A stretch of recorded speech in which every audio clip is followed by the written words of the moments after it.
to Ottawa, and as have previous chairs of sessions already said, this has been a delightful experience for those of us organizing it, and we hope for you as well. The fact that so many of you have hung in here right through to this passage in the day, I think speaks very well for the value of what we've heard today.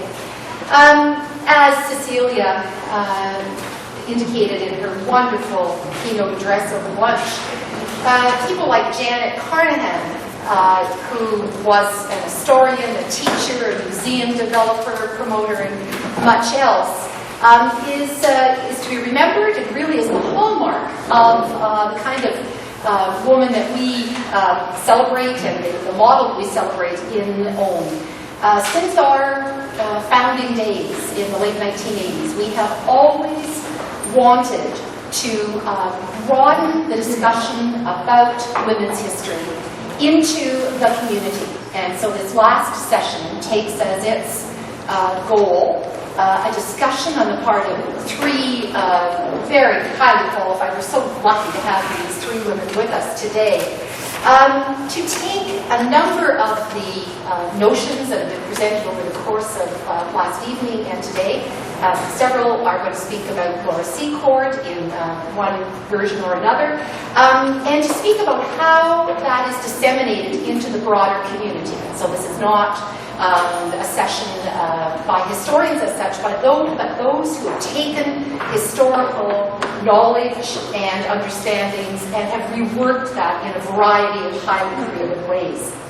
I am going to depart from our past practice here, and I'm going to, in fact, introduce all three of the presenters because they do represent different aspects of that broader community that we seek to reach. I am delighted to be able to welcome Barbara Klunder. Barbara is an award-winning artist.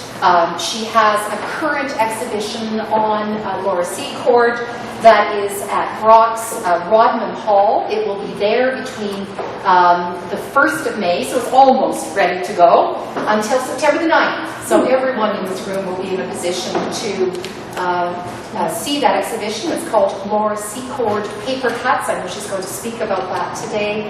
She also is the author of an acclaimed book published by Coach House entitled Laura Secord, The Alphabet, and I think she has a couple of copies here today. So anyone who is interested might want to see Barbara after this session.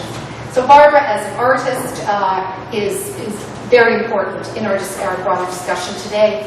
Karen Fraser, next to Barbara, is an elementary school teacher. She teaches at the intermediate level. She's a grade 7-8 teacher in the Upper Grand District School Board.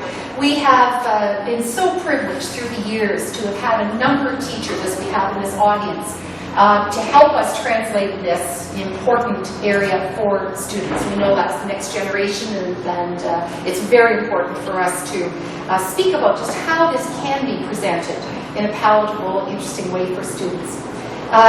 She has had a responsibility for at least 20 years, actually more than 20 years, teaching history to 12 and 13-year-olds, and you have not lived until you've taught history to 12 and 13-year-olds.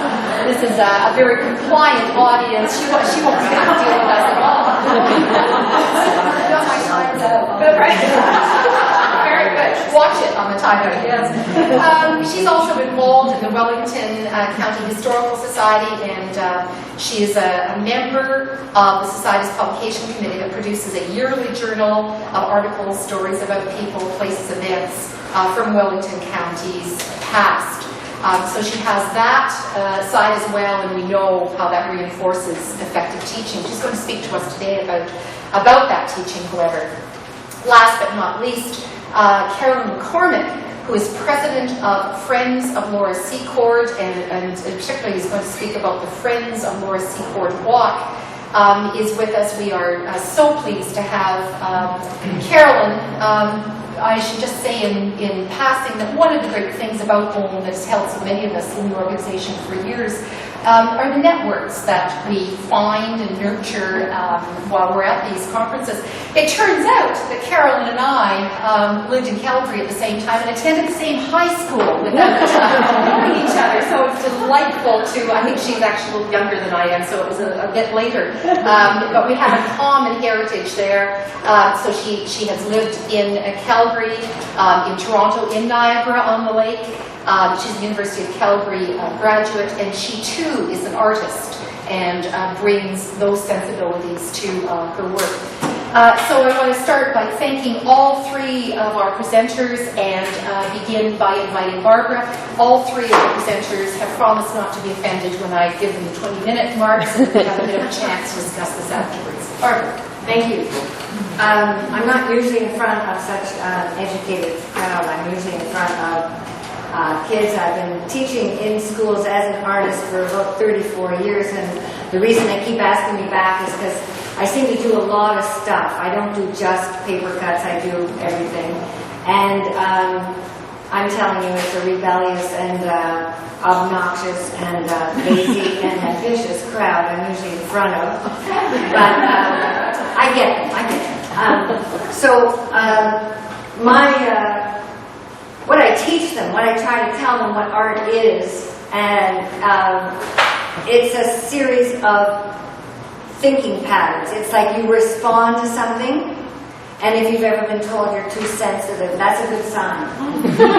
That means great. If something is hitting you, you're responding to it, and then you have to think about it, and either you're thinking on, maybe on your level, this gang is like more facts, more history, or it could be thinking about what your craft is. Anyways, you combine what you feel, what you know, and then you make something, and then you present it. And those are the four elements of art.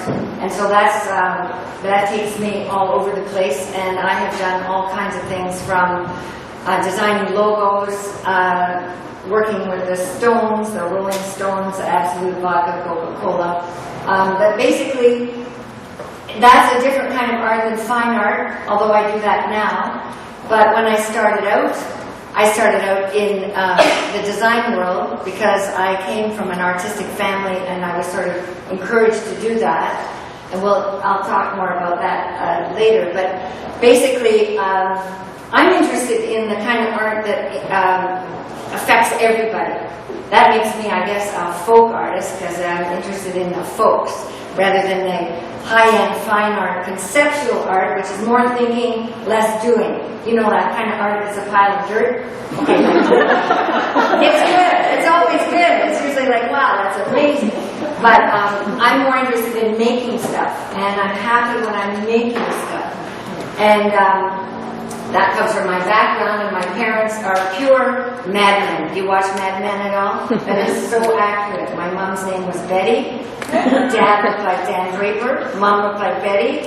Everything that was the first episode, it was like, oh my God, Mom's had that in her closet. Oh, it was scary how accurate it was. The only difference was that we grew up with Danish furniture, like in the boardroom, not like that suburban house that's there. But anyways, I grew up and went to art school.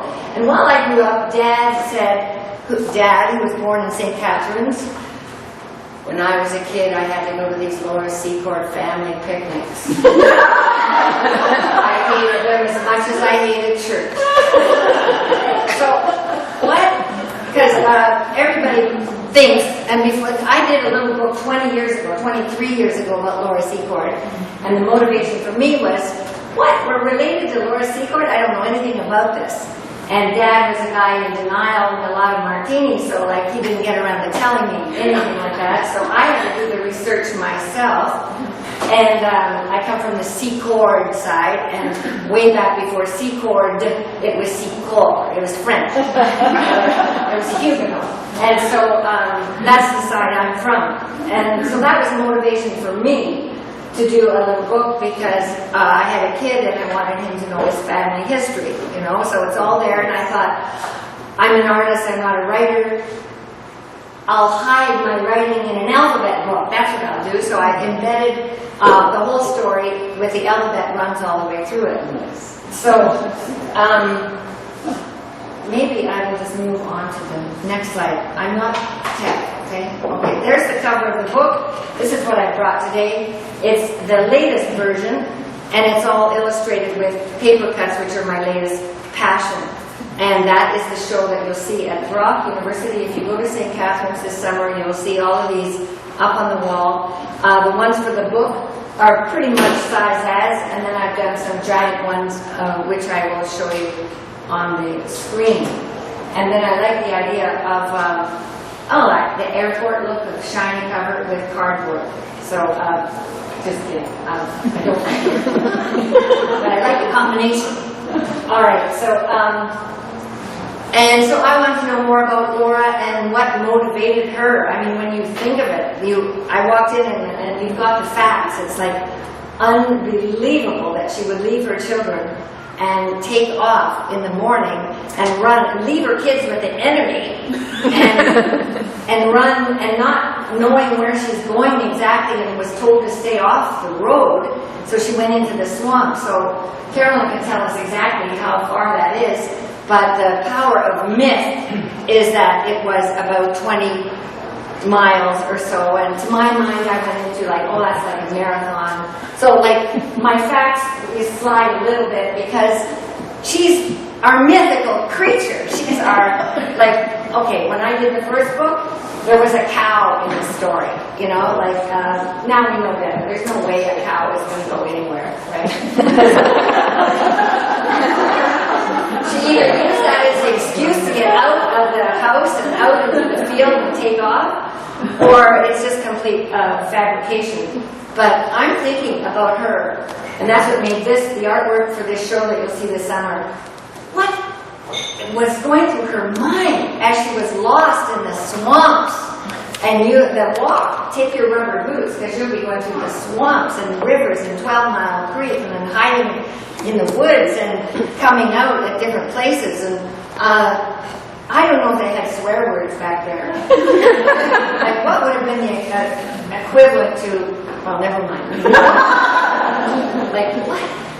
So I remember my mom's worst word was damnation. When I heard that, I was like, oh, wasn't so bad. All right. So I taught, okay, a little bit more about me, which makes sense why I did paper cuts. So I went to art college. I was in OCA at 15. I finished high school by 15. I don't know how. Kids don't get skipped anymore, do they? Yes. Oh, they do? That's tragic. Because I got ripped out of one class and put into another class, and I never recovered. I have no friends now. So I got into art, and then I went to art college. Oh, great, it's going to be great to do art. I'm going to finally feel at home. And it's just like high school. And I'm the only one that's got any art, because all the other kids, this is way back in 1965. I'm really old, so my graduating year was 69, and my parents would not allow me to buy the jacket which said 69. Because they knew what would happen.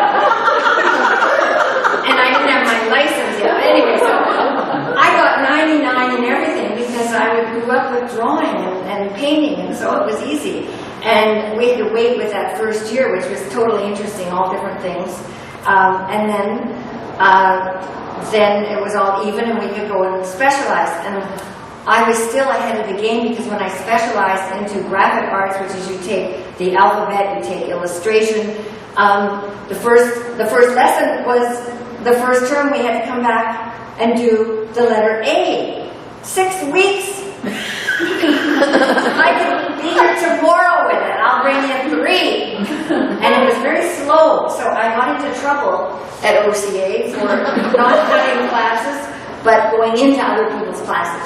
I peek through the window and go, oh, naked person, that's a couple of problems. And I was invited to leave. So Dad was not going to pay any more for tuition, which is a joke now that I paid way back then. But anyway, so I thought, well, I'm not going to quit yet. I'm going to try painting. And that was a disaster, because I was only 16 years old then. And there were men in the class, men at 22, you know, throwing paint. You know, this was what painting was all about, because acrylic paint had just been invented.